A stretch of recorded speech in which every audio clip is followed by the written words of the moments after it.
Can you see me? And we are live yet again for Phygital Nights here in Hilliard, Ohio at Leap and Lizard. If you're not here, there is still plenty of time to get here. So head on down, sign up for the open mic.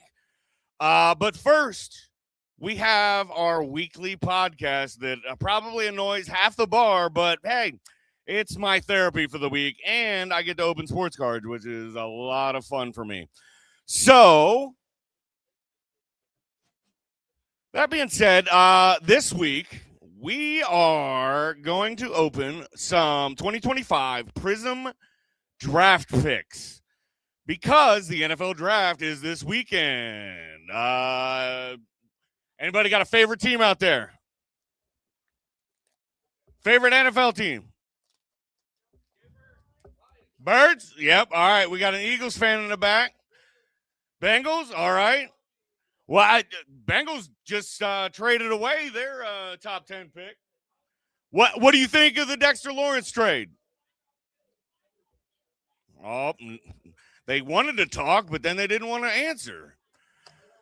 All right, but in this, we are definitely looking for our Buckeyes. Sorry, Michael.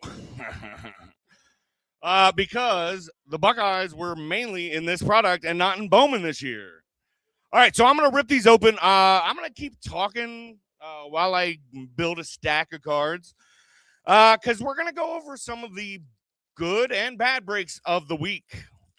So, just a quick update for everybody. If you've been following along the story, Satin Chestnut, my wife,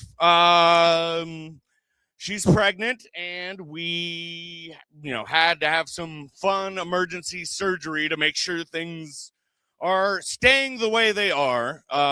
So earlier this week, my wife was cleared after her surgery. They say that she is a normal pregnant woman. So, yeah, exactly. Define normal pregnant woman for me. But anyway, so that was good news for sure. All right, what else? So went out, did my Friday routine. I did not perform on Friday, but I went out, talked to some people. Caught a comedy show at Hashtag on Friday night and actually found our headliner there. He was partaking in a roast of Columbus where different comedians would roast different areas of Columbus. And I had to sit and, make sure that I watched and agreed with the comedy of the person representing Hilliard. And I did so much so that I asked him to be our headliner tonight. So that was a good show. But, unfortunately, I didn't get bucket pulled that night, so I didn't get to perform. And then I skipped my normal Monday night open mic that I do, early on. And I went to a big dumb comedy jam that was hosted by a regular here, Josh Albert. It was a great show. But I don't know. Ended up hitting the open mic after that, and it went horribly. It was probably my worst open mic experience to date. So I'm glad I got that out of the way. All right. So we're gonna go through these as fast as possible. We're gonna see if we're gonna get any, short prints, any, like color blast or any Buckeyes. So first and foremost, we got a Buckeye, which is cool. We got a rookie card of Tyleek Williams. I mean, not the coolest, but still a Buckeye. And then we have Buckeye jeans.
Dirtbag Donnie.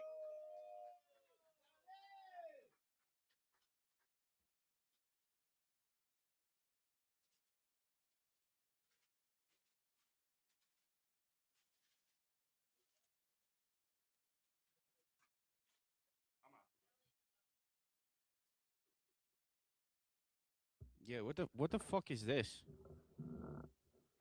Uh, I had to bring a lot of shit here because I'm not from here, but I had to be here on account I had court today. Which was that was fun. I went to the courthouse. I went to my brother's wedding today. I was at the courthouse. I didn't know he was getting married. Yeah, I didn't know, but he probably didn't tell me that for a good reason, and that's because I'm not allowed in the state of Ohio normally.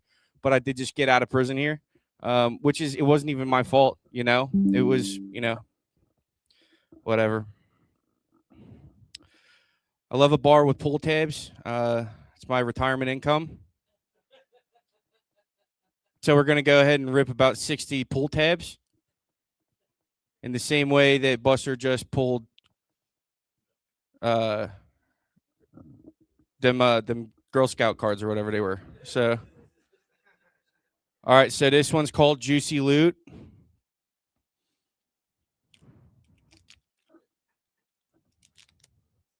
Nothing. Bummer.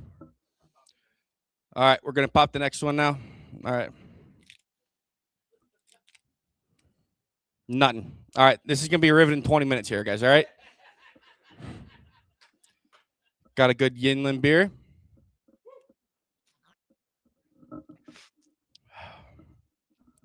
NFL drafts this week. Next week, American draft. We're all sending our kids to go to Oregon. I'm for it. I'm too old to be drafted, I hope. Because I'm not allowed to have guns on account of the one time I tried to taste one.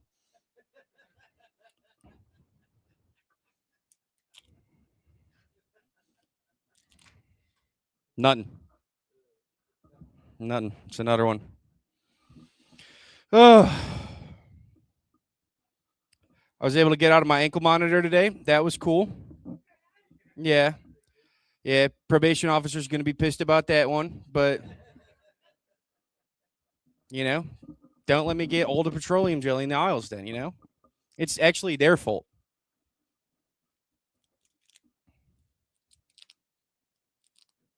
Nothing.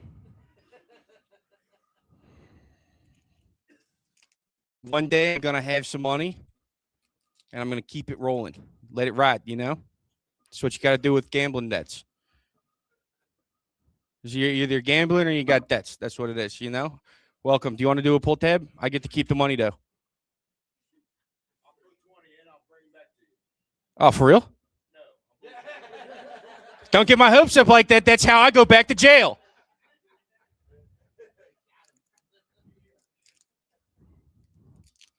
Guy walks funny.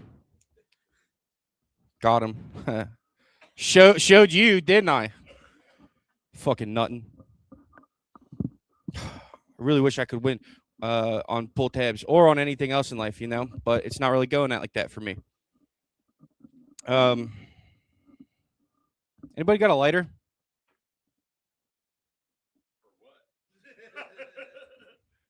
I got my cigarettes. I can't be in here. What?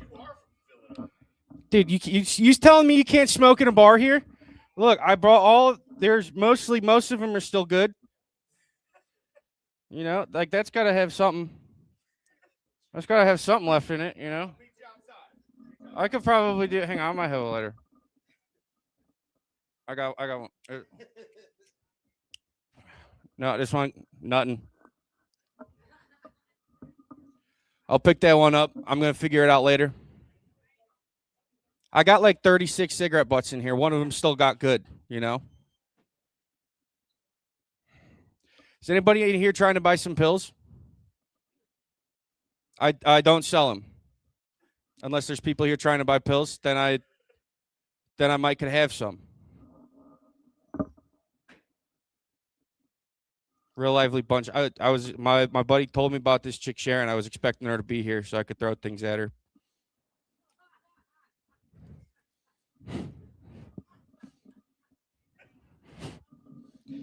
But all right, so guys, we're gonna go back and rip some more pull tabs. Got about at least 7 more. I don't really know how to count that high, so but I do got 12 pills. If anybody needs some pills, there are my cigarettes, and I keep my cigarettes in my pill bottles.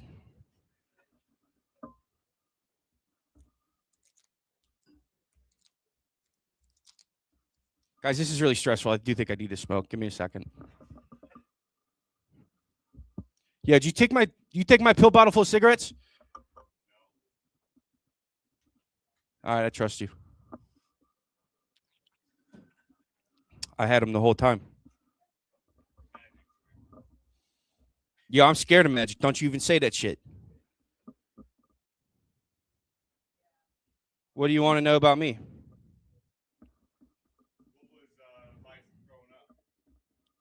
Fuck, I dropped another one. We don't really talk about that. So, what am I looking for in the future? Probably another Super Bowl. Could do that. Eagles got a good pick this year. Got a couple of them. Hopefully we get a guy like Cooper DeJean again. Not nothing like that AJ Brown. Don't know what it is about him, but not a big fan. You saying I can't read? After I smoke this, I'm gonna come over there. I'm gonna show you why I went to jail so many times. Anybody want some pills? I'll do it cheaper on them now.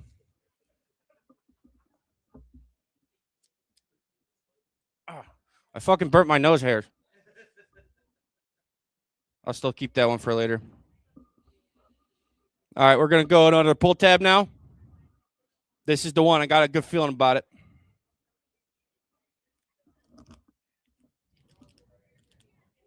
Nothing. Shit. All right, we're gonna go quick.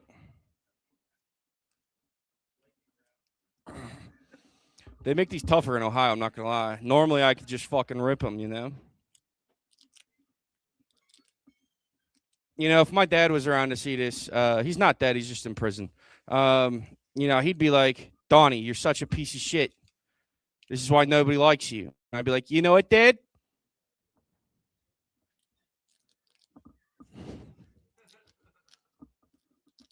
Nothing.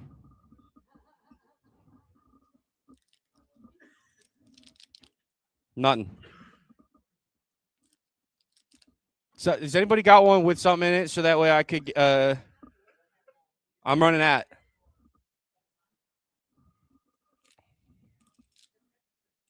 Nothing. Nothing. Who do you guys got winning the Super Bowl next year? And if you get it wrong, I'll kill you. All right. Well, somebody. I'm gonna kill you for that no matter what. All right, we got like at least 4 more.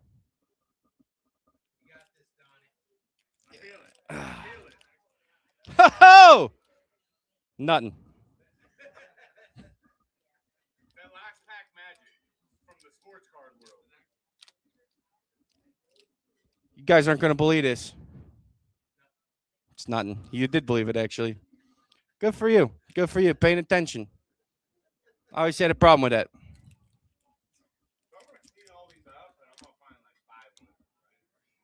You saying I don't know how to read? Again, maybe. Don't be telling people things I told you in private.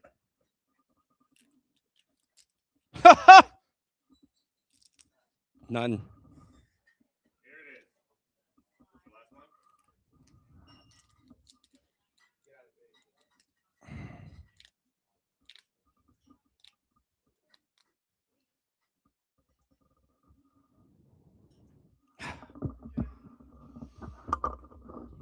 That's going to be a cool 25 in a row of nothing. Bummer. All right, I'm going to go sit at the bar and pick all these loose cigarette butts into one cigarette. If anybody wants to give me a ride to the airport, that'd be tight. I have to get out of Ohio by 9 p.m. Otherwise, it's another violation. So what do we do? My name's Donnie. I've been a real dirtbag. I'm gonna bring his card around. Everybody can sign it, saying that I went to AA, please. And then I'll go ahead and get out of here. And everybody, make sure to cover my bar tab. See you later.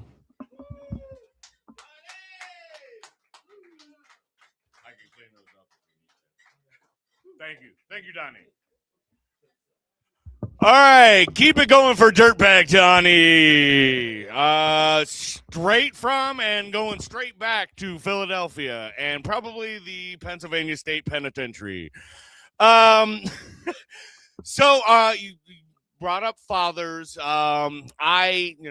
Just real quick, next Tuesday, next Monday is an anniversary of my father's death. It's been a long time. I'm over it, but I've been recently thinking about my dad, and I thought of this moment where two people who were exactly the same clashed in a moment, and it ended up being the most philosophical moment of probably our lives.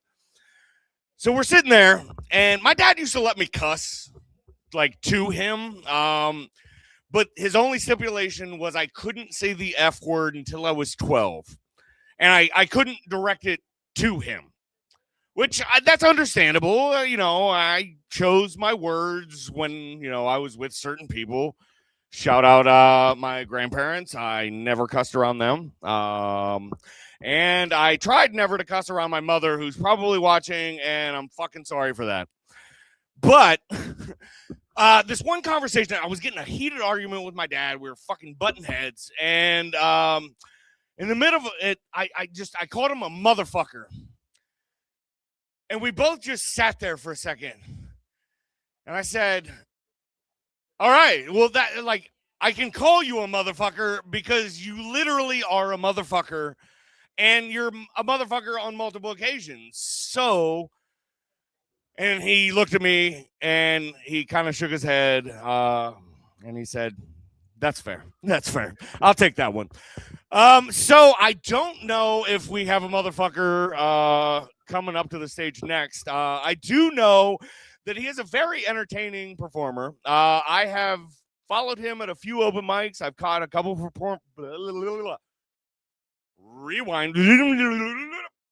a couple performances of the next artist. He is an artist. You should see the photos that he sent me. He is an artist. Anyway, he was very grateful that I turned him into a Magic the Gathering card because he was a very big collector a long time ago, and I can see how that would be an honor. And it was an honor to me to hear that feedback. So we're going to give an extra special round of applause and a big hoot and holler for our next comedian, Jason Piper. There we go. What's up, Leaping Lizards? Hell yeah. Thanks to Donnie for giving us that infomercial on the dangers of gambling. We appreciate you. Get this stand out of the way. Oh, my God. All right. What's up, folks? My name's Jason Piper, and I'm the trashiest queer you'll see all week, ladies and gentlemen.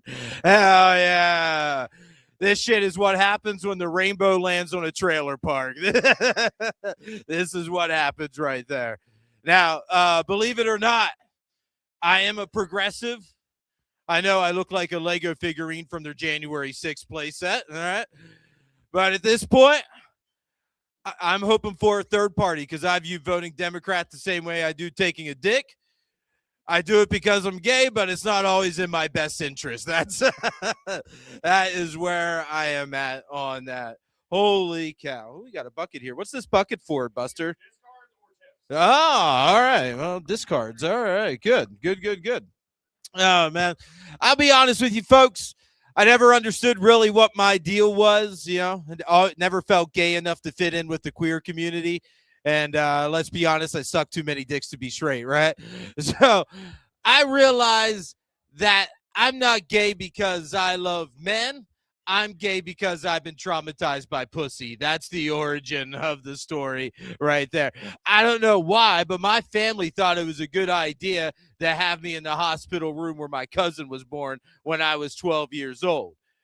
Why they thought that was a good idea, I don't know. I think they figured everybody else in the county saw my aunt's coochie, so what's one more, right?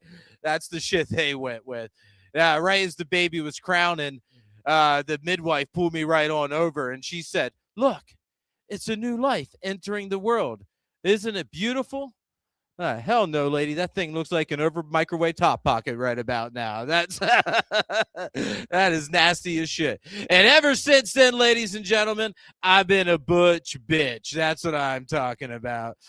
Fellas, I could change your oil and dip your stick. You know what I'm saying? I wear dad shoes and have daddy issues. Yeah. Man, I used to grow up making extra money baling hay. Now I just yell, "Hey." And that's where we are with that. And that is why I am the way I am. Anybody celebrate the holiday yesterday? Any potheads going on in here? A little bit. All right, love it. Yeah, I partake myself. People always like to tell me that Jason Piper's an ironic name for a gay dude. And it is. But it's the perfect name for a pothead. And ladies and gentlemen, I was smoking bowls well before I was smoking poles. That's what I'm talking about, man. And here's the thing. One thing that being gay and being a pothead have in common is they were both more fun when they were illegal. That's right.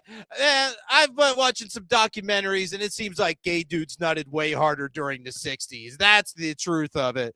Man, it's wild, though. Now I can go to the CVS and get prep in weed right there. My whole lifestyle went from counterculture to over the counter within my lifetime. Shit's wild. I've always found the idea of spirit animals kind of bullshit.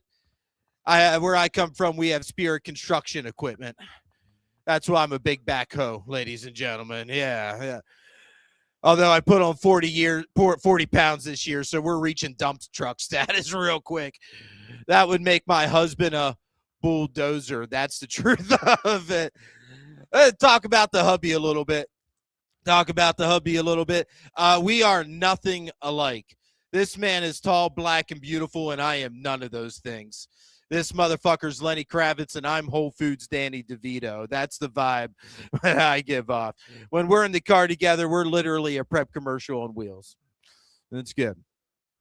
And although tomorrow is our 5th-year anniversary, which is pretty exciting. That's like 35 years in gay years. I'm pretty stoked for that. Yeah. And last week, we had our first threesome. Better yet. Here's the thing. I'm not into other white dudes, and my husband's not attracted to other black men. So we had to do what any good couple does. We compromised. We brought home a Puerto Rican. That's he was the strawberry ice cream and our Neapolitan. You know, it was a perfect mixture. Although the dude had the wildest dick, though. This thing was wider than what it was long. Describe it as a Revolutionary War musket, but this thing was blunderbussing. Crazy. Oh, boy. What else do we want to talk about? The husband's niece came up to me the other day, and she said, "Uncle Jason, how are babies made?" A little girl, that ain't exactly my area of expertise, you know. Now, if you want to talk about swallowing babies, call me Pennywise, because I've swallowed more kids than a New England sewer. Hell yeah.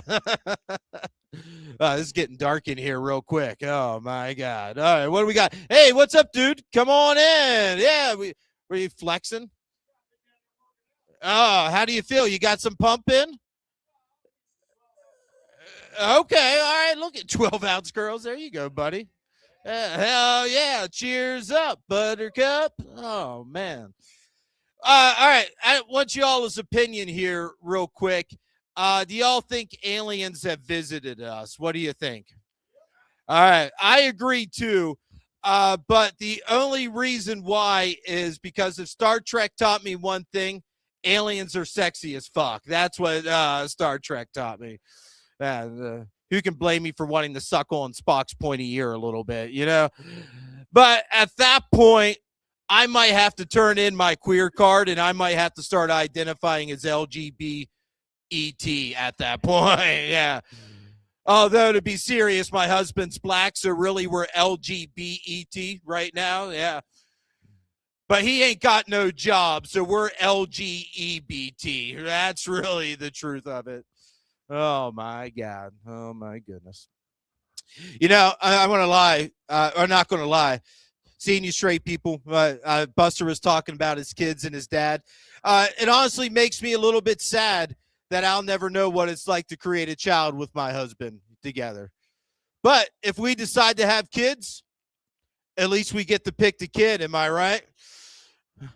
Yeah, I am right. And we love thrift shopping, so it works. Yeah. Kids lightly used. It's great. Oh, man. You know, I don't sound like I don't look like a gay dude. I don't sound like a gay dude. Unless I'm on Molly, then I sound gay as hell. Yeah. Except I developed this weird Southern affectation. Start talking like, hello, handsome. You have such soft hands. Can I buy you another mint julep? So you folks will know what drugs I'm on if I ever come in here sounding like Lindsey Graham. That's you'll know what's popping. I'm proud to represent the great state of South Carolina. You ever realize that Southern people sound like they want to have sex with their state when they say their state's name? You hear somebody say Georgia, they want to make eye contact love with their state. Stuff's wild. It's great. All right, tell you what, did my jokes I came prepared with tonight. So let's go ahead and bring it up. Your host, Buster.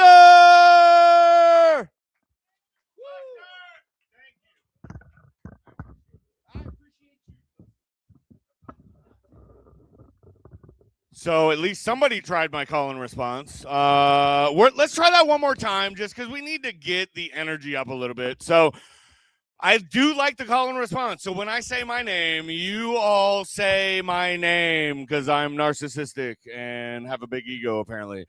1, 2, 3, Buster. No, say Buster. No, Buster. People in the back? I didn't hear anything from the people in the back. Buster. Crickets. Fucking crickets here. All right. Are we ready? Are you ready? Okay, so we are at the portion of our evening where we are to the headliner, which, like I said, I did have to scramble a little bit. And we will have our original headliner back eventually. But he had some other obligations tonight, which I can respect. But I was scrambling on Friday night, and I just happened to walk into a comedy show. Well, I knew what was going on. But walked into a comedy show where they were roasting Columbus, which, I mean, that's funny. I've lived here for 20 plus years. Like, Columbus is funny to me. Anyway, I had to sit down to make sure that the person that represented Hilliard did us proud and talked enough shit against us that he could represent us well here tonight in Hilliard at the Leaping Lizard. So everybody, put your hands together and give a hoot and a holler to your headliner, Peter Schwartz.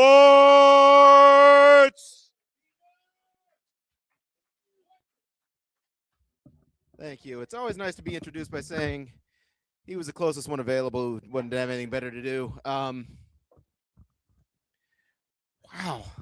No, it's okay. How you guys doing? So to go ahead and answer the question that nobody asked, yeah, I'm a dad. You could probably tell based on my, body type. It's okay. Listen, I know what I look like. I get it. But I understand that, like, there are people out there. I've been hearing it. I've been seeing it that are like they like the dad bod. that are into it, you know.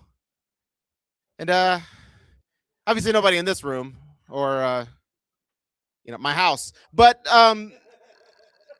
they are out there, and I get it, because like you see this, like walking down the street, and you think to yourself, "Damn, I bet he cuddles like a motherfucker. Look at that." Or just, "Girl, he looks grateful." Like I wouldn't even have to try. I could just show up. That seems nice, and that's true. It's tough me to death. When my kids were born, I kept telling myself I wanted to be a good dad, like I want to be like, I want to raise them right. I want to be a good dad. And then I realized like, that's probably more effort than is worth it, because nobody gets credit for their kids' successes, right? It doesn't matter. Like there's a baseline of fucking up, and then everything above that, like nobody in this room could tell me who Einstein's parents are, right? It doesn't matter how many times they're thanked in Oscar speeches. Nobody ever.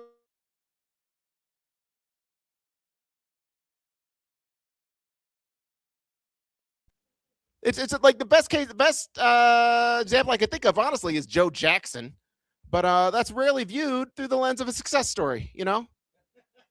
Like he never wrote a book that was like, hey, if you beat your kids enough, eventually one of them's going to write Thriller.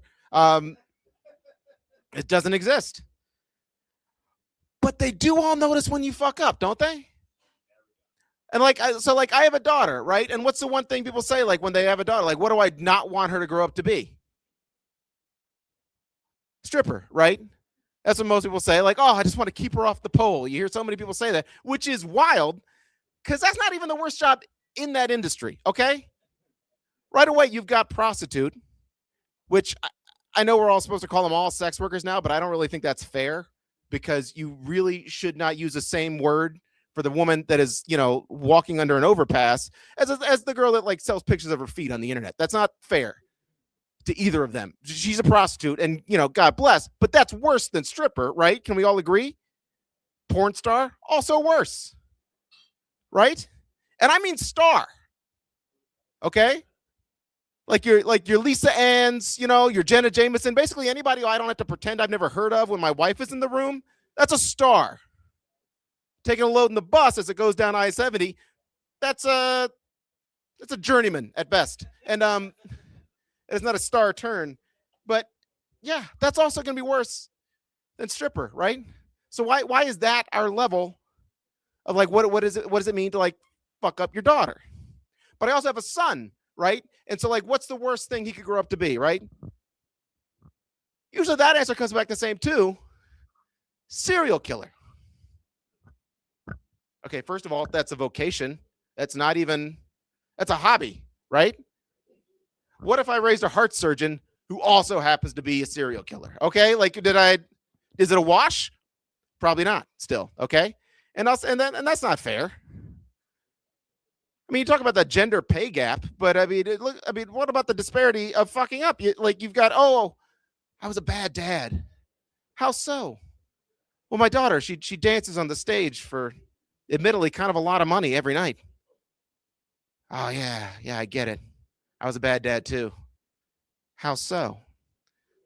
My son murdered 9 hobos and buried them in the woods behind our house. And they all kind of vaguely look like me. Not exactly, but each one has, like, I can tell. Like one has with the eyes and the other had with the chin. They all vaguely, it's like a mosaic of me, but in shallow graves. And that would be bad. But it's like I want my son to do well. I want him to succeed. I want him to, be, happy and fulfilled. But he signed up for baseball this year. And look, I know my kid. That's not like his area of, he's my son. And you've seen me now at this point, right? That these genes did not make an athlete. Okay. I played 1 year of Little League when I was in 5th grade, and my batting average that season was 0. You might be thinking, that's crazy. They don't keep stats at that age. You're right, they don't, but my dad did in the stands after every game. And then at the end of the season, wrote it on the back of the team photo. with a little note that said, "See, school's important." I said, "Okay." Oh, you know, I didn't want to imply that like my wife and I we have a decent marriage. It's fine. Like we did like a nice little bonding experience recently. We both got together and signed joint life insurance policies. That's fun. Which is so now we just gotta wait and see. It's a weird experience signing joint life insurance with your wife because like you're sitting there at the table, right, with this person who you've signed up with to love for the rest of your life. And you're looking at her and then you look down at the table and all you see is this dollar amount on a piece of paper, right? And then you look at the love of your life and you look at the number, and you're both really, as you're probably thinking the same thing, which is, God, I hope I get to spend that, because only one of us gets to, right? And I really want her to go first, is what I'm saying. Like, because no, I love her. I hope I don't want it to tomorrow, but eventually somebody, that's just how it goes, unless we're in a plane. But somebody's got to. I want it to be her, because death is scary, and I don't want to do it. And I know that's a weird topic for a comedy and whatnot, but everyone's always worried about like dying alone. Why? It's like your most intimate. Like I don't even like people hearing me come. You think I want them hearing my death rattle? Like, it's insanity. You might be thinking, surely your wife has heard you come. You'd be wrong. Yeah, I'm like an orgasm ninja. I just strike quietly and without warning. She's like, was that it? Maybe. But we are done. So, yeah, like one of us, basically the way I see it, is going to get to die holding the hand of their loved one. Gazing into their eyes, and the other one gets to do it in a beach house, and that's what I'm shooting for. Because I don't know. That's just my preference. I will say this: the other night I was watching like late night television, right? And I saw this commercial for shingles. Sorry, no. It was about shingles. It wasn't like suggesting you out and go get yourself. It wasn't like, hey, did you guys like chicken pox? Because you are gonna no. It was about it was like about shingles and like why you should get medicine for it. I don't know. I wasn't watching that closely, but there were like these testimonials of these people that like had shingles, right? And they're telling you how bad it was. Okay. At the end, there's this middle-aged woman who's just like, I wouldn't wish this on my worst enemy. And I thought, who the fuck are you that you have a worst enemy?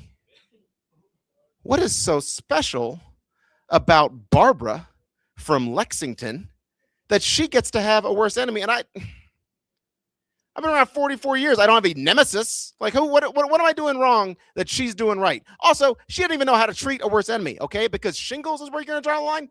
Come on, woman. I just think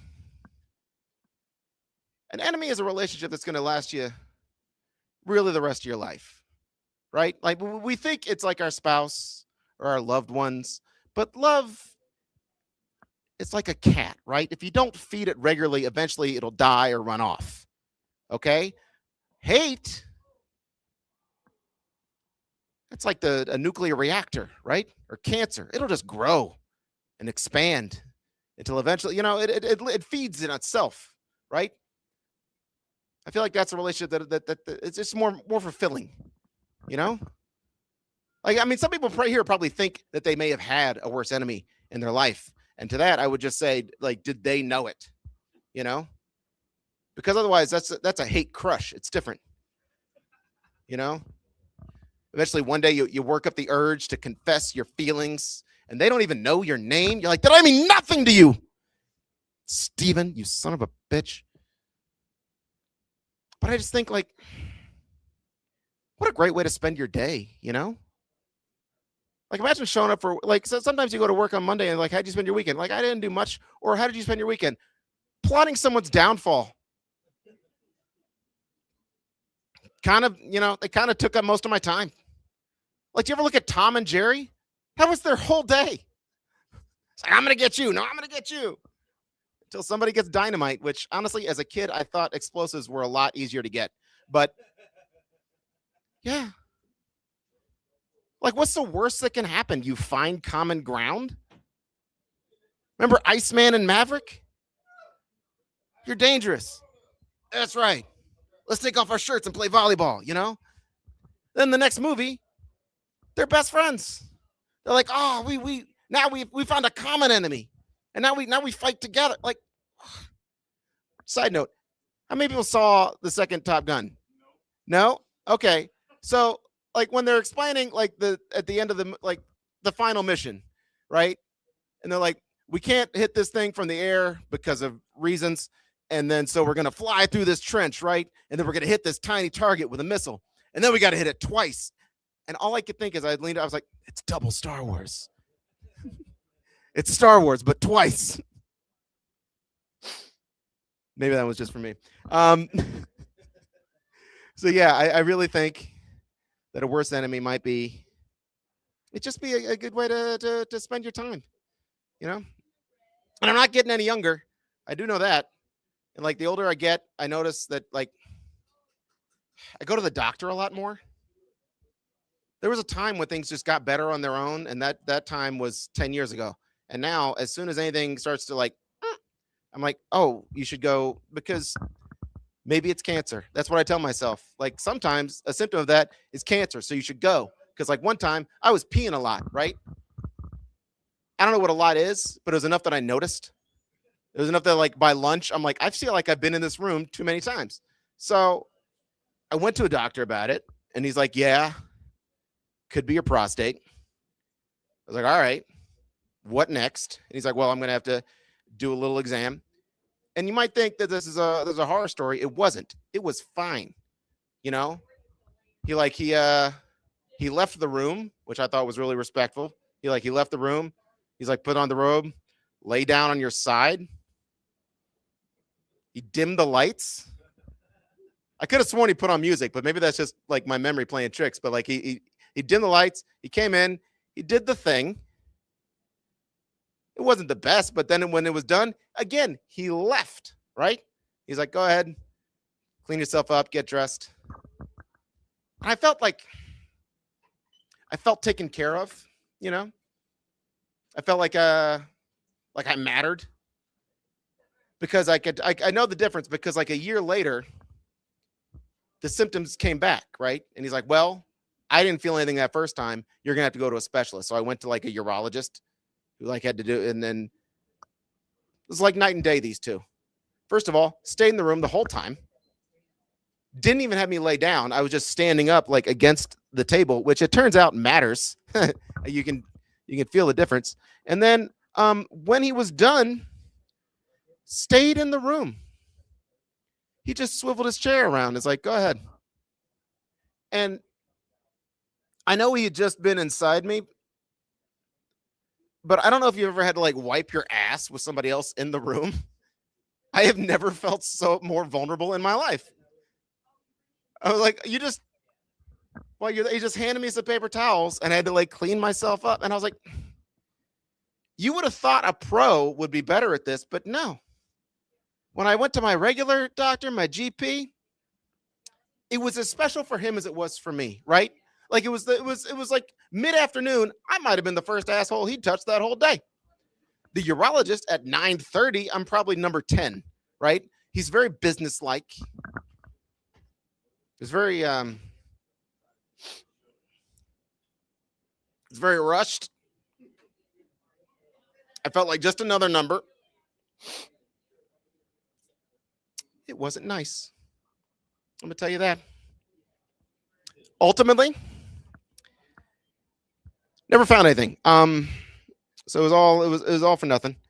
I will say this. I didn't want to imply. Have I been just talking without a mic this whole time? No, it's just been low. We're just turning you up. Okay. I was waiting on I'll be honest. the sound guy to do I couldn't hear anything before, but I was like, I'll just keep going. I didn't want to be rude. So earlier I might have implied that my wife and I don't have sex. We do. We do. Sometimes. We've been together. I'm going on 11 years now. So I don't want to say that we got together before like the ass eating craze really took off the way it has recently, but we did. Like that's not a club in my bag. I'll put it that way. And it's wild because so many people have said you should try it. But when you're married, like I can't just suddenly get better at sex, right? Like that's suspicious. I can't just be pulling out new moves after 11 years. Okay? And besides, what you don't understand is that at a certain point, married sex isn't even about getting better. It's about getting faster. We've got things to do. Okay? If we're both about our business, honestly, one Green Day song really ought to cover it. Okay? Like one commercial break, and then it's like reading the same Where's Waldo book over and over and over again, right? Because at a certain point, you just turn the page, like, there he is. All right, cool. Let's go to Costco. All right, we got things. Let's be about our business. I don't understand these people that are like, oh, I can fuck for hours. Well, it sounds like you don't know what she likes. Or she vice versa, but probably it's you. Like I feel like you're just spending too much time. And sometimes even when we don't have that kind of time, she'll be like, you want a hand job? I think you can probably guess what I say to that. Is that'd be lovely, thank you. I don't understand all these guys I hear that are like gonna like look down their nose at the hand job all of a sudden. Like you're so fucking special. Like who are you? That you can't like. I'm sorry, but look, in today's, if a woman is gracious enough to touch your business, you say thank you and shut up. You're going to complain about this? It's like if somebody offered you money and now you're going to complain it's not more money? Fuck you. Wait, that'd be like if she came to your house, right? And she's like, oh, you look hungry. Let me make you a PB&J. And then you go and shoo her out of the kitchen and you say, oh, what? I can make a PB&J. I've been making PB&J since I was a kid. I know how to do it. I know how I like it. In fact, I'll probably enjoy my PB&J more than I'll enjoy yours. Well, guess what? Now she's never cooking you dinner. You fucked that up. These people, they think it's like they think that the hand job is the opening offer. I'm sorry, but she's already done the math in her head. That's the final. That's best. That's the best. That's the highest and best it's going to get. It's like you think if you hold out, she's going to like, oh, okay, maybe I'll blow. No, she's leaving now. But guys, thank you so much for paying attention. I appreciate your time. That's it for me. Thank you.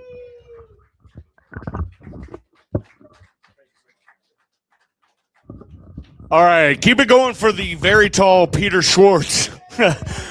Well, I gotta adjust this for a second. All right, so we did run through our showcase a little bit quick. So we're gonna take probably a 15-minute break before we start the open mic. So there is plenty of time for you to get down here to Leaping Lizard in Hilliard, Ohio, and sign up.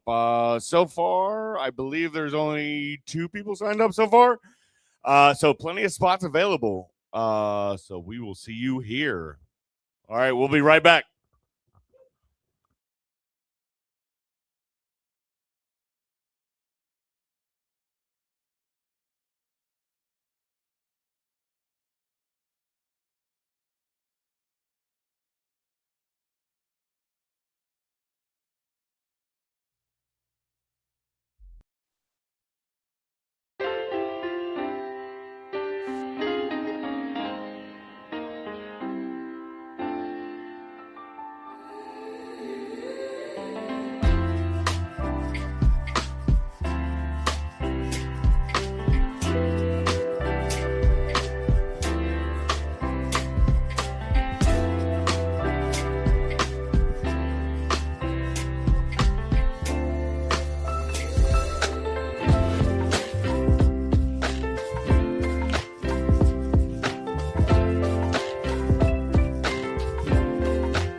Hello, hello, hello. Welcome back to Phygital Nights. I am trying to fill a little bit of time here, so you get to deal with some of my open mic stuff. And I am going to read a little bit, sorry. All right, so for those of you that don't know me, I am Buster Chestnut. I am 43, and I just took my jersey off, but I did look like Adam Sandler, who failed a tryout for Bone Thugs and Harmony. All right. So, all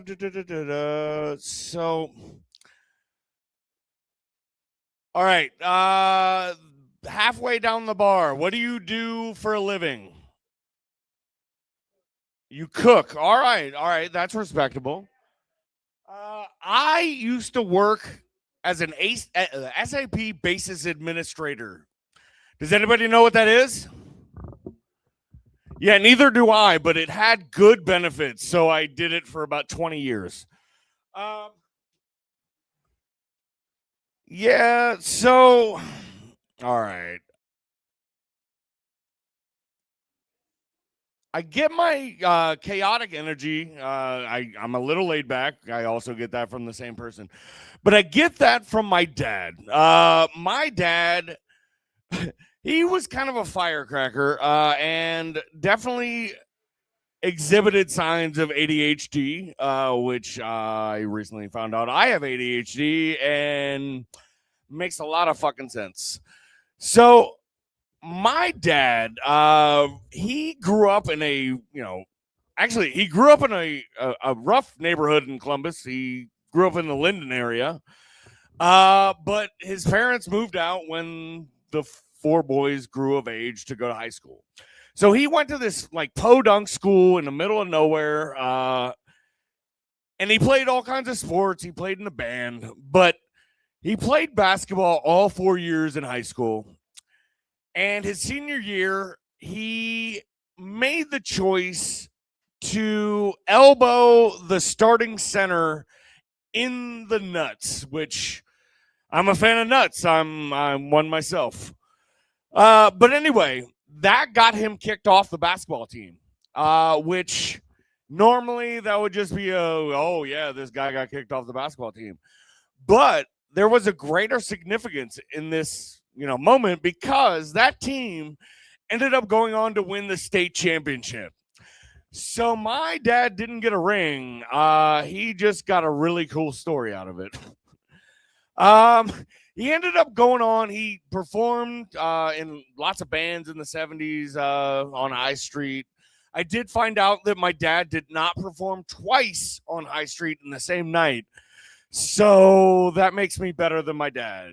Fuck you. I can say that now because my dad died about 16 years ago. I've gotten over it most of the way, but the reunion's coming up, the anniversary, whatever, of his death. So I've been thinking about him a lot lately. And my dad's resume basically looked like a Mad Libs filled out by a drunk person. He was an athlete. He was a musician. He worked on the railroad when I was growing up, which I kind of resented him, at the time. But he was making money on the side that nobody knew about, including the government. The statute of limitations are gone from the late 70s, right? But anyway, he eventually became like a tech god, like a wizard. I grew up. All right. Was anyone alive in 1998? All right. Did you have the internet in 1998?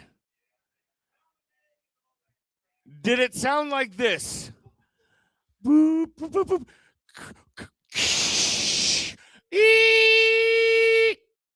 Did it sound like that?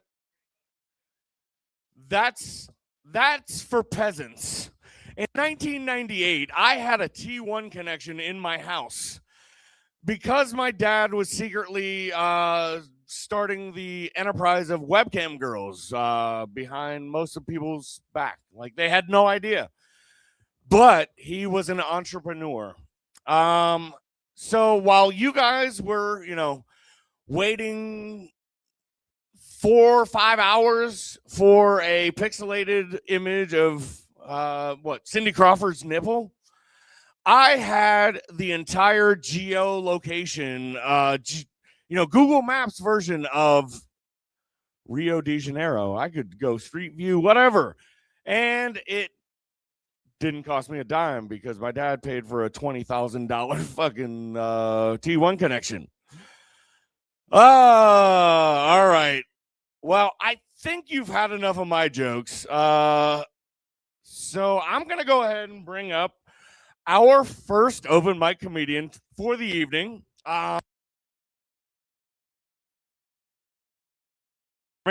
Oh, it's got a loose connection. My audio guy. He's not paying attention. Anyway, no, you're good. You're good. You're good. I unplugged the microphone. But anyway, our first open mic performer, he hails from Mansfield, which I spent some time in Mansfield, and that's the way you have to put it. Mansfield, if you're unaware, is known for its prison. And I did not do time at the prison. My uncle was a nurse at the penitentiary and then later the prison that took its place. But fun fact, he was in one of the greatest movies of all time, The Shawshank Redemption. I'll share that clip at a later time.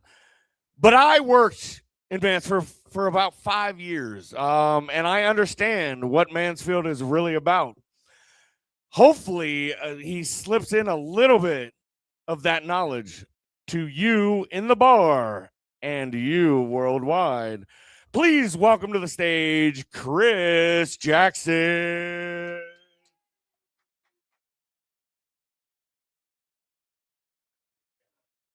What's up, Leaping Lizard? How y'all doing? How y'all doing tonight? Oh yeah, the command to say clip it. Got him. Yeah, man. First time here, coming here from Mansfield. It's pretty cool. Nice little quiet room. Just get some shit off, They're talking about crash outs in the back, You can crash out when you own some shit. I can't crash for shit. I can barely stub my toe at this point, if that's a requirement. Nah, man. I was on the way up here, driving from Mansfield, in my head, thinking about shit. And I was talking to my lady friend, and she was upset because she had a bad dream about her partner. And she was like letting it affect her real life. And I was like, damn, that's fucked up. Like, what's going on? Well, my boyfriend dumped me in my dream. And I was like, well, it's just a dream, Yeah, easy. It should just be a dream. But it got me thinking about it further. It's like the older we get, the more introspective everybody gets about their fucking dreams. Like, I dreamt about a waffle and Homer Simpson. I guess I have childhood trauma I got to address, or whatever, man, whatever the case may be. My boyfriend left me my dream, so he's going to do it in real life. Now I got to give him attitude all day type shit. And I feel like as we get older, we get more introspective, but like we forgot something simple as kids. Like we forgot about the concept of nightmares. You know what I'm saying?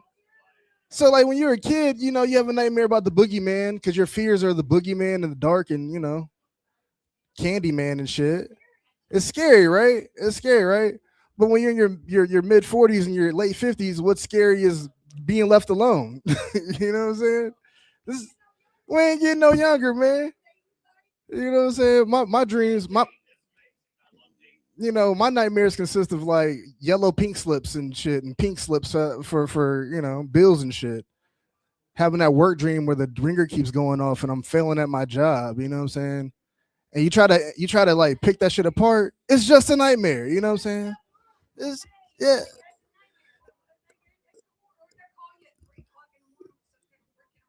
Yeah, you know what I'm saying? They're just nightmares. Just trying to. Yeah, like it's a dream, man. It's your insecurity making it a nightmare. Just freaking fuck it. Exactly. Me leaving you is the boogeyman coming to get you. You know what I'm saying? Be okay. Be okay. Yeah, man. Women are awesome. You know, women are awesome. I I recently figured out that I'm kind of stupid because I thought menopause worked like men do. Like I thought, menopause is just you stop making eggs, but that's not true. You're born with all the eggs you're gonna have for their whole life. And that blows my mind. I didn't know women were so powerful. Like they had a billion eggs in them at all time. You know what I'm saying? Women are freshwater salmon walking around, and I was unaware. I was so lost that we had human caviar just chilling, right? But it got me thinking, like, what if men had to do that shit? Like, what if our sperm count was on a count, bro? We wouldn't fucking make it. Either we wouldn't make it, or dudes will really walk around with the real God complex. The great sock war of 22 took us all out. Okay, we ain't make it past puberty. It's over, right? Like, throw the socks away. You fucking get rid of the baby oil, please. Shit, that wouldn't even help, man. You would think so, but women are so empathetic and correct in their thinking that you wouldn't. You would let us die out.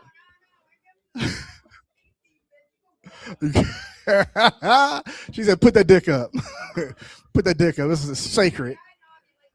Oh shit! Don't let me feel that way. Now I was like, shit. Do I want this? Do I want this treatment? Like, I'm kind of handsome and tall. Like, this is special sperm. Okay, you can't. I'm choosing now. Now I'm choosing. She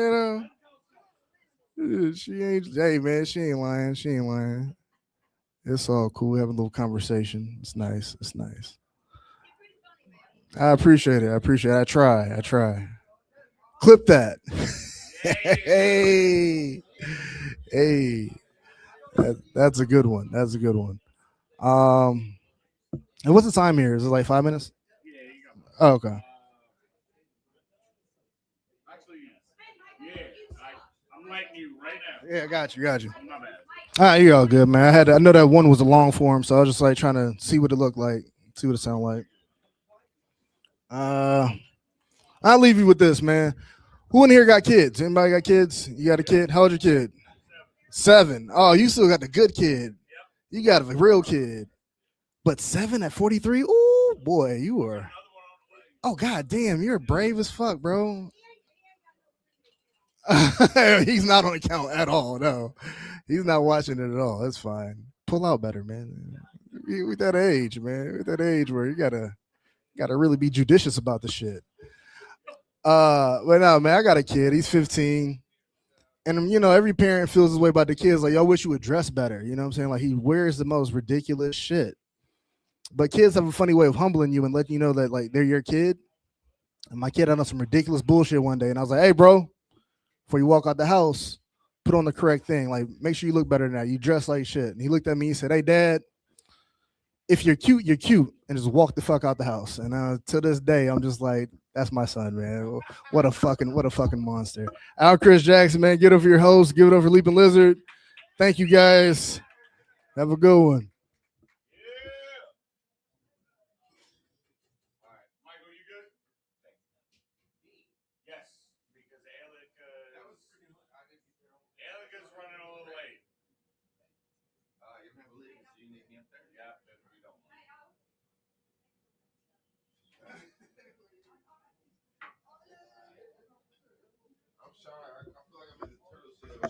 All right. So the person that was gonna be next is running a little bit late. So I just wanted to give the audience kind of an example of what the performers see when their time is up. They get this from me. Yeah, the light. We're all racing the light. Some people said to go into the light. Some people said to go away from the light. I'm just saying, wrap up your set at the light. With that being said, we're going to bring the next of the next open micers to the stage. He may not be as prepared as he was, but we'll just blame Alico when she gets here. So bring a warm lizard welcome, because lizards need warmth and humidity, by the way. Warm welcome to Mr. Lizard himself, Michael. No claps. No claps. Nobody cares. That's all right, man. I'm placeholding because apparently one of the comedians isn't here. But I got notes. Yes. So I pretty much like probably with the rest of you, I grew up hearing about the previous generations doing stuff, and the generation before us and generation before that, and I'm thinking I was associating it to, my parents and their grandparents and generations of this and that. And I'm like, well, but apparently there's these new classifications of generations, and they have the sign letters and shit to them, like Y and Z and X, and this weird shit that I didn't know any of this. So I had to be informed by one of my 4 kids that had to inform me what this generation shit was. And like, oh, no, wait, you're Gen this, they're generation this. I'm like, wait, when did this start? Because I don't remember learning any of this shit in school, and about when there's these new labels, and during this time, if you were born here, you're labeled as that, and now they got all these things, and it's almost like astrology, with whatever month, and you're a, I don't know, a bat or a cat or something, or Scorpios and Geminis and lions and things.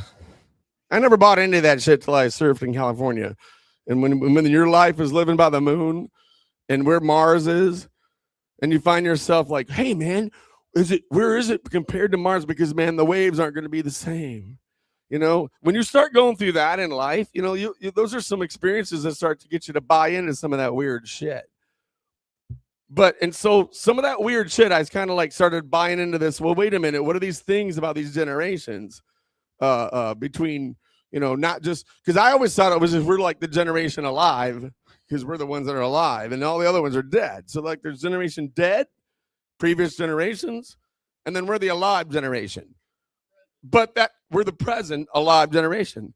But that's not necessarily true. Apparently, there are these categories, and there are these different like things.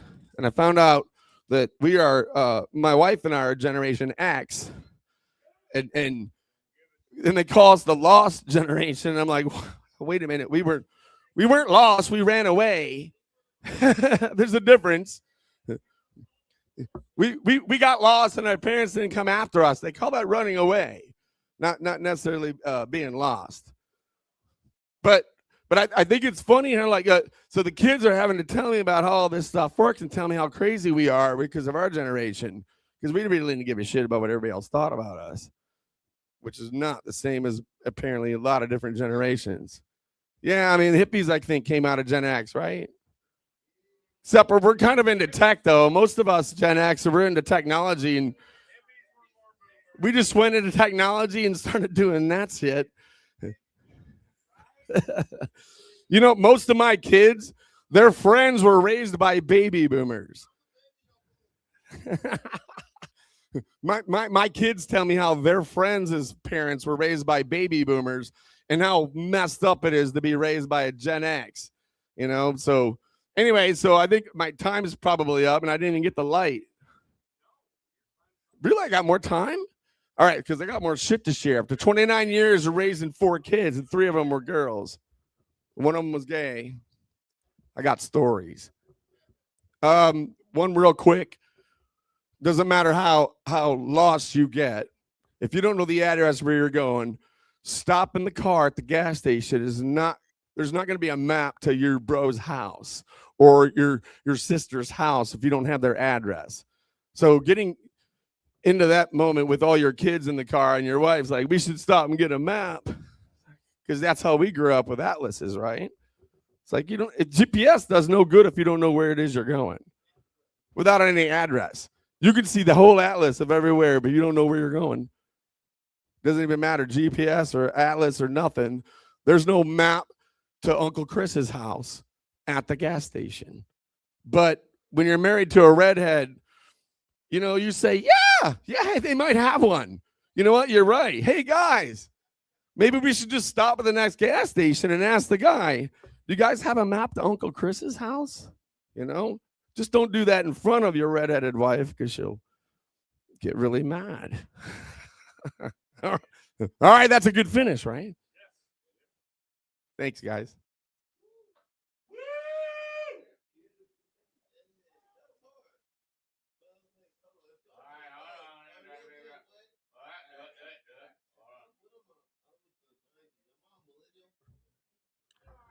All right. Thank you again, Michael. Sorry it took me so long to get back up to the microphone. Oh, and my phone. Hold on.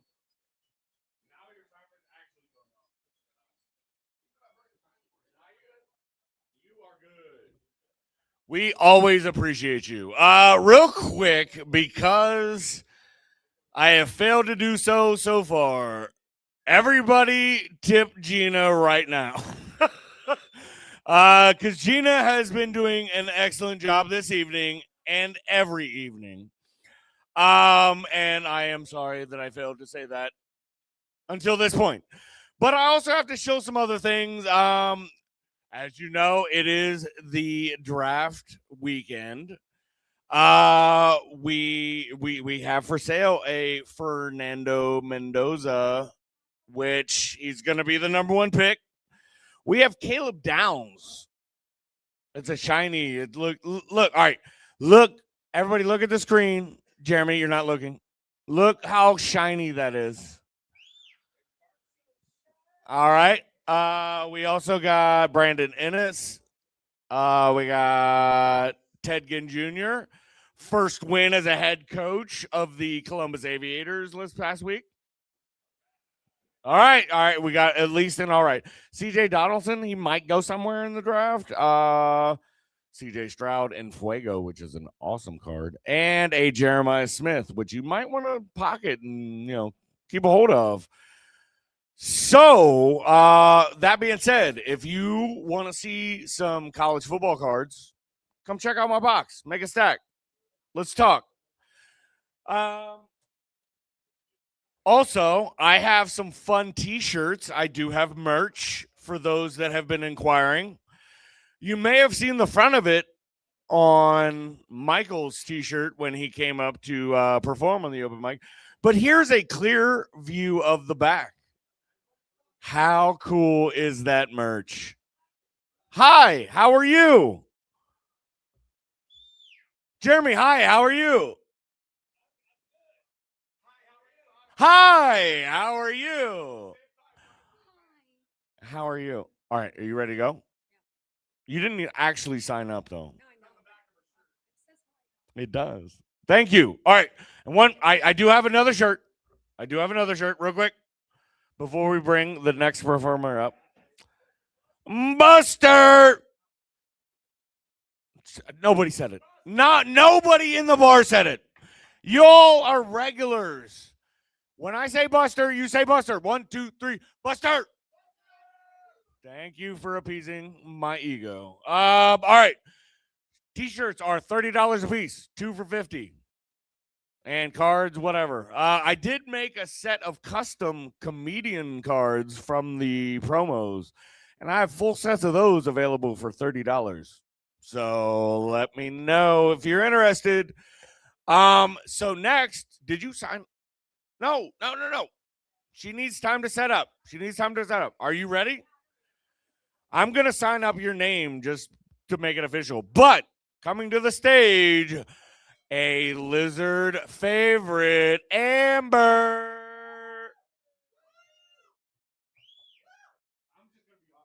Me too. Thank you. Thank you for being here. I appreciate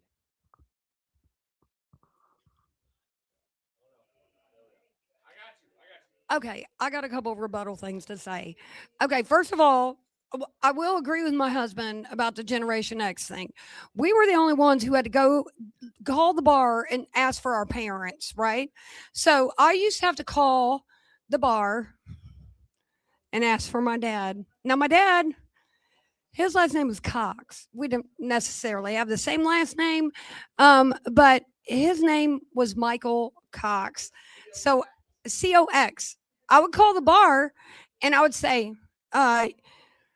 yeah, can I talk to Mike Cox? And I'm like a little kid, you know, I'm like just trying to get a hold of my dad. I just want to know if I can go over to Susie's house tonight and do homework.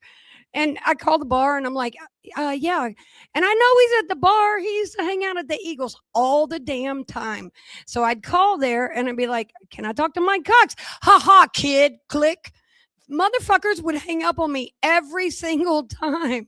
And I mean, I got to where I started knowing the bartenders' names. I'd be like, hey, Julie, this is Amber. I need to talk to Mike Cox. This is not a fucking joke.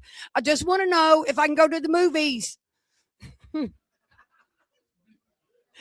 So, okay, but in rebut to my husband and him being a little bit of a turd about getting the map to Chris's house, I will tell you something. My husband is the worst navigator on the planet. He does not know where he's going. He couldn't find his way to Kroger with both hands and a map. I'm just saying that poor guy is like, he gets lost all the time. He only started figuring out his way around Hilliard when I started making him cruise around. And I'm like, hey, we're going to like learn this little neighborhood that we live in. You've got to learn where we live and at least where all the important things are. So now he can find his way to the doctor, the dentist. He can find his way to Kroger. He can find his way to the pharmacy, all the important stuff, right? Because we're old and we need all that shit. So one day, but I'm not kidding, this really happened. One day I am driving, we are driving home and we've been on like a little bit of a long trip, but we're driving home and like, I'm thinking, okay, we're on the road, right? That like we turn off of to go to our house. I'm like, surely he passed up our street. He like totally passed up our street. And so that guy, to give me crap about saying, oh, we might need to get a map because I'm a Gen Xer, his Gen X ass don't know where the hell he's at or where he's going half the time. So I just want to call you out. And that's my rebut to your shit, Michael. Anyway, party on Wayne, party on Garth. I cracked myself up.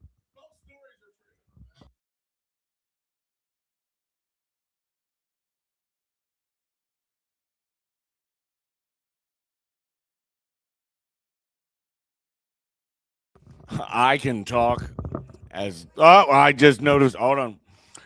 Live production.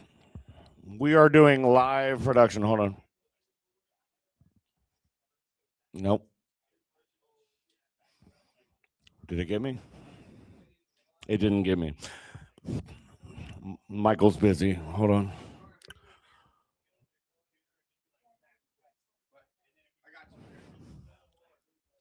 Do you? do you got me? Just double tap. All right. So, I told the motherfucker story. All right, you know the biggest joke that my dad told me, or laid upon me? Yeah, it was dying and leaving me fucking teenagers, teenage girls to raise. Like, that's a sick joke. I'm sure he is giggling down from wherever the fuck he is, or up, because he was probably on that bus headed straight to hell. But who knows? I don't know what to believe in. I don't know what I believe in. I don't know what you believe in. But what I do know is we're going to well, hold on. Yes. All right. Hold on. I will be right back. Hold on. I need to be right back. Hold on.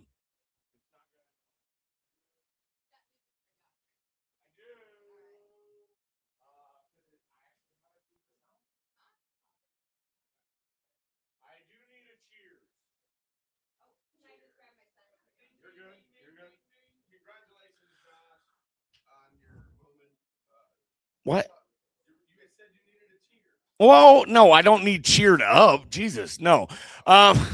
What I need is everybody to fill up your cup from Gina, the bartender, who is wonderful and amazing and should be tipped very generously this evening, because she has to deal with my shit every week on Tuesday nights for Phygital Nights.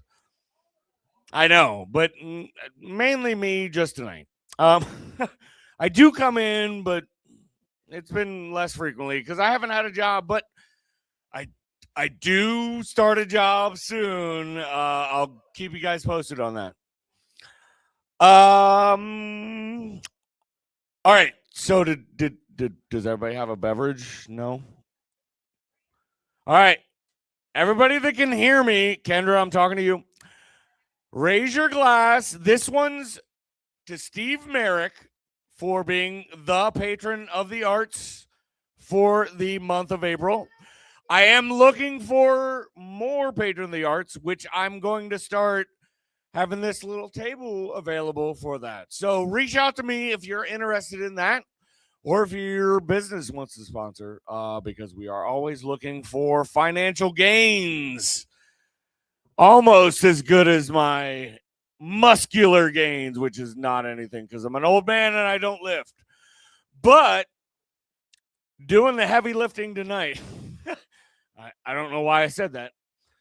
Hopefully you bring the sports ball joke because that would be perfect.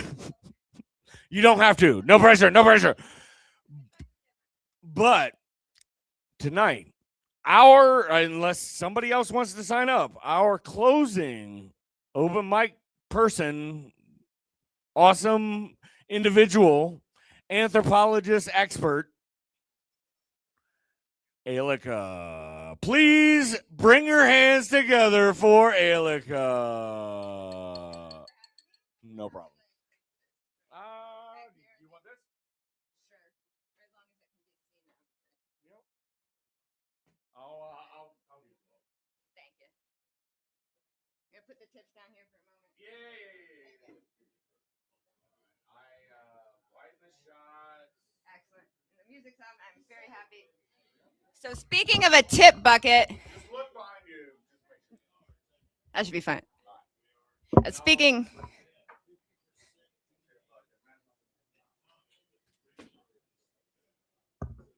Here, I'll put this up here soon if I can do this.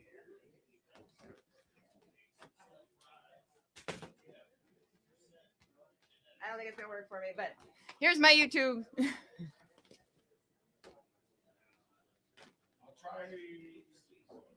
I gotta work. All right. Speaking of tips, I recently, you ready for me? Had a major personal accomplishment. I quadrupled the total amount I'd ever made in tips in one single night. Yes, I went from having $5 to $25. That's right. Quadruple, 4 times 5, that's 20. That plus 5. Yep, I did the math right. In one single night, I had quadrupled my previous tip total. Pretty amazing. And I also won a small bag of marijuana up in Cleveland. Oh, thank you. I won an open mic competition. I'll try to come back to that in a minute if I have time. But yes, I have a lot of luck. But why isn't more of it good? Why isn't more of my luck good? I have had a couple weeks of highs and lows. Yeah, no, everyone does, right? Yes, I won an open mic in Cleveland. My all variety open mic I usually go to before this. I drove way out of my way to get there, and only to find out that they had changed it to a music open mic just to get rid of me. They didn't tell me till I got there and unloaded half my stuff. It's a little mean, guys. It's a little mean. They said, "Oh, the patrons would just prefer music." Oh God. It hurts. You have a little chuckle at my trauma. But on a high note, I now have a permanent 10 to 15-minute spot at a all-music open mic because they said I was the funniest comedian they'd ever had in there. And I don't know how to take that because it was an all-music open mic. So, hooray! There was another comedian there that night, actually. And he's actually fantastic. He has less experience on stage than I do. So I don't want to say that I outdid him or anything, but the crowd, I turned a man in the crowd from a heckler into my Vanna White on stage. He went from screaming at me that I needed to do something to learn more about important things. And then I screamed at him about all the important things. I said, "Oh God, man, I'm so angry that they let Elon Musk cancel USA. They let a rich man cancel that thing. He didn't even know one single thing that organization did. They made me read thousands and thousands of pages about USA. Thousands and thousands and thousands just to get the grant I got, the Fulbrights and the National Science Foundation grant. I got to study how USAID works abroad. And they let Elon Musk, just because he's a rich man, he could just go destroy the whole agency without knowing one single thing. I had to know almost everything. Almost everything. It was sad. But I told that man that, and he went from yelling at me to holding my chalkboard, and I really did appreciate that. So I'm sorry. This is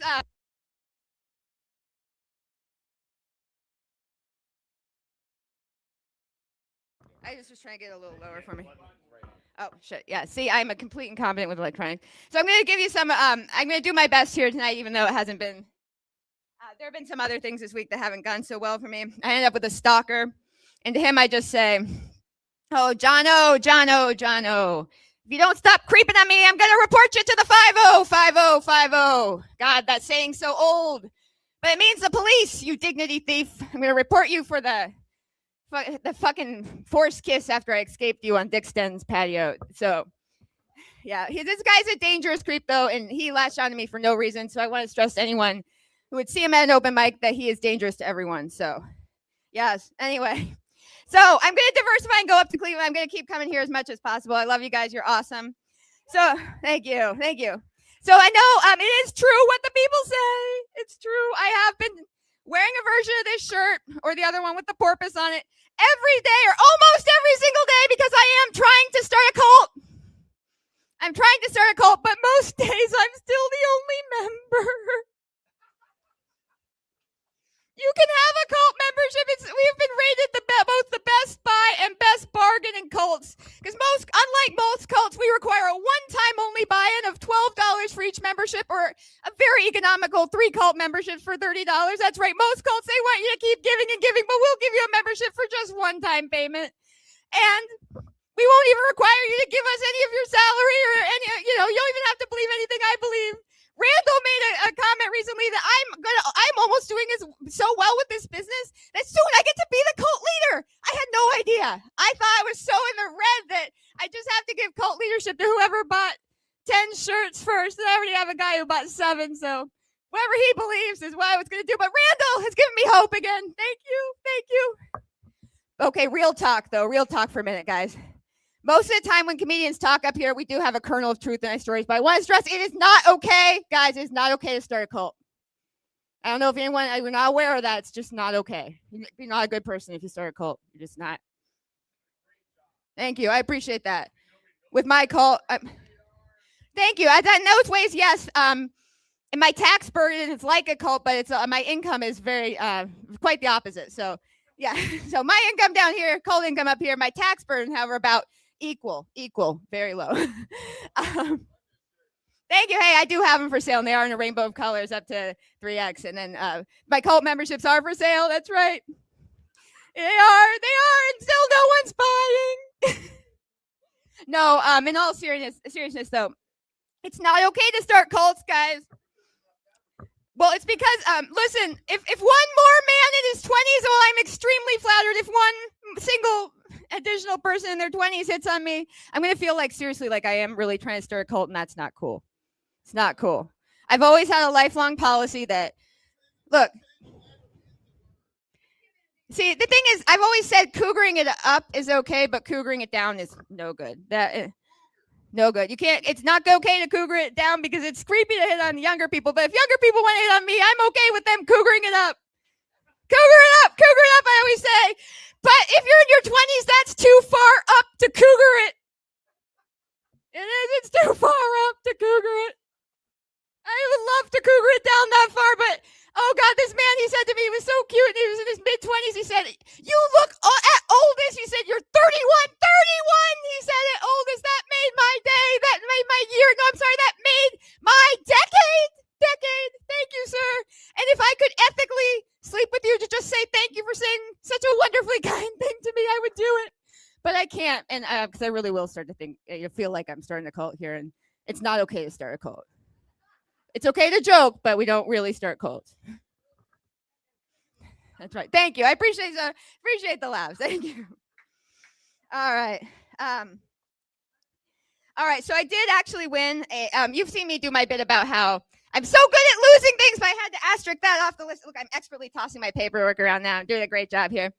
Yes, that was an excellent paperwork toss. Hooray. Yes, but yeah, so I had to asterisk that accomplishment off the list. Though I thought, look, if you have a beautiful light in this life, you let it shine. I was so proud of how fast I could lose things, how many things I could lose in such a small space. Anyone would have been amazed by my skills. But when I really reflected, I realized there were performance-enhancing drugs involved, of course, marijuana, and then, of course, performance-enhancing deficits being bad at finding, right? Bad at finding. Right. So yes, and in celebration of 420, I won a funny comedy prize up in CLE for that bit, and I wrote the fellow up there a poem, which I'm just going to end with here. So I won funny comedy prize in CLE. Why they try to give me PEDs? Performance enhancers? Cleveland, I need answers. At least it wasn't what? PSD boxers? Oh, yeah, no, at least they didn't try to get me underoos. That would have been inappropriate. As a woman, boxers, I think for a man, though, for some reason, that would probably seems okay. But let me do I'm going to finish up with my poem, and then and another night I'll chat. I have another mic to run to, unfortunately. So I won funny comedy prize in CLE. Why they try to give me PEDs? Performance enhancers? Cleveland, I need answers. Why'd those guys give me comedy prize of Mary Jane? Every time I use it, results just the same. That plant dagnammit in my brain works fast like dynamite. It ignites instantly fires of empty thought that once caught alight lie not dormant like old volcanic lake, but rather fires that actually in my too tired fried brain bake to make me instantly better at losing things, no matter how hard I try not to with all my might. Yup, that's right. Weed unrelentingly ends up improving my abilities of losing all manner of objects, meaning nouns, things of my choosing. Maybe not quite as bad as heavy boozing. Deshaun knew that. Deshaun knew that. To me, that be the one and only performance-enhancing quality weed as a drug ever brings, again, to me and probably anybody and everybody. Losing more things, the PED benefit from which this marijuana springs. Thank you very much for having me. You can join my YouTube and find out more about USAID on a third channel through there. And it's humanecon_AKS or humanecon_AKS on Insta. Thank you very much.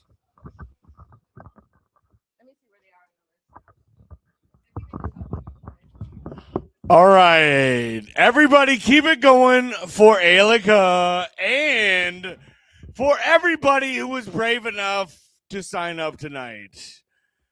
And to the people here in the bar, I'm gonna turn off the stream, and if anybody grows some inspiration to tell some stories, whatever, we can do that. You can be included and not be on the live stream. So with that being said, Michael, can I get your assistance, please?